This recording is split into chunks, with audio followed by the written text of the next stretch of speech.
Nah, bukan hanya marah ngomong ma itu baik Firaun ini. Kita lanjutkan ayatnya, ya.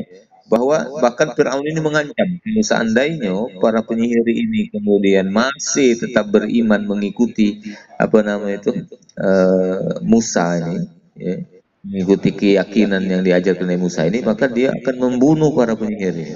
Bahkan membunuhnya itu dia gambarkan bahwa dia akan memotong tangan dan kaki secara bersilangan. Lalu setelah itu disalib sampai mereka tewas, sampai mereka mati. Seperti itu.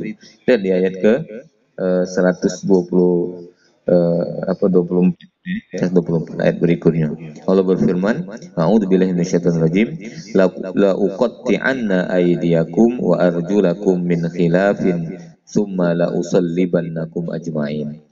Pasti akan aku potong tangan dan kakimu dengan bersilang, tangan kanan dengan kaki kiri atau sebaliknya. Kemudian aku di Firaun akan menyalib kamu semua sampai mati. Nah, ini ancaman dan kita tahu bahwa Firaun ini kalau itu ngomong itu pasti dia laksanakan. Maka banyak orang takut dengan Firaun itu karena itu tadi.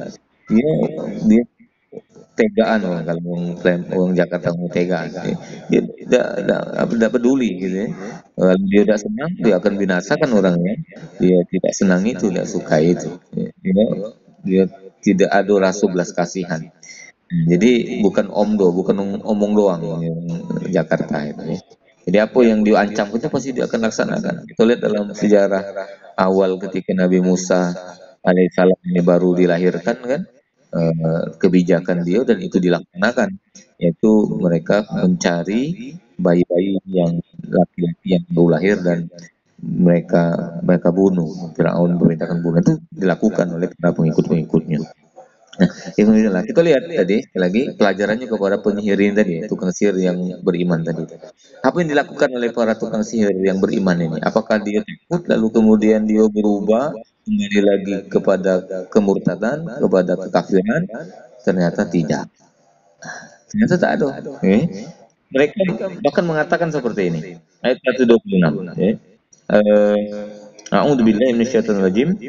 Ayat 125 dulu. Allah SWT berfirman, "A'udzubillahi minasyaitonirrajim. Qalu inna ila rabbina munqalibun." Mereka para penyihir yang beriman tadi menjawab, sesungguhnya kami akan kembali kepada Tuhan kami. Apa maknanya? Jadi mereka mengatakan kami ini bakal mati juga. Kalau tidak sehari ini, ya kapan baik kami akan mati. Kami pasti akan kembali kepada Tuhan kami. Kita galau-galau ini bakal mati. Kalau tidak mati sehari ini, kelam matinya. Jadi artinya mereka kelihatan dari kalimat ini mereka tidak takut mati, karena mati itu bisa kapan baik, dan mati itu adalah sebuah keniscayaan. Nah, semua yang bernyawa pasti mati. Kullu nafsin za'iqatul maut. Setiap yang bernyawa itu pasti akan mati. Nah, jadi mereka mengatakan seperti itu, kami pasti akan kembali kepada Tuhan. Nah, jadi intinya mereka tidak takut mati. Tidak takut dengan ancaman yang diancamkan oleh Firaun ini tadi. Lalu mereka lanjutkan di ayat terakhir yang kita baca tadi. A'udzubillahi minasyaitonirrajim.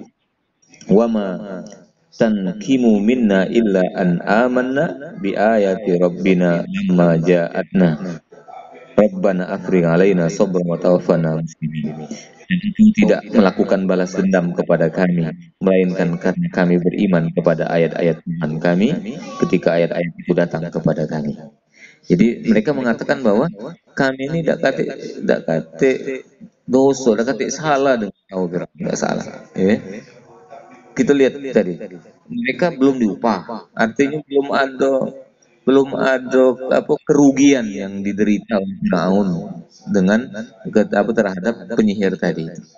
Kalau seandainya dia diupah, taruhlah. Ini kan belum diupah, baru diundang, baru dijanjikan. Kalau menang, maka balasannya akan diangkat menjadi pejabat tinggi Mesir. Belum terjadi itu, kalau menang, kan ini kan kalah. Jadi mereka ini belum ada kerugian sedikit pun. Mereka mengatakan seperti itu. Jadi pertama tadi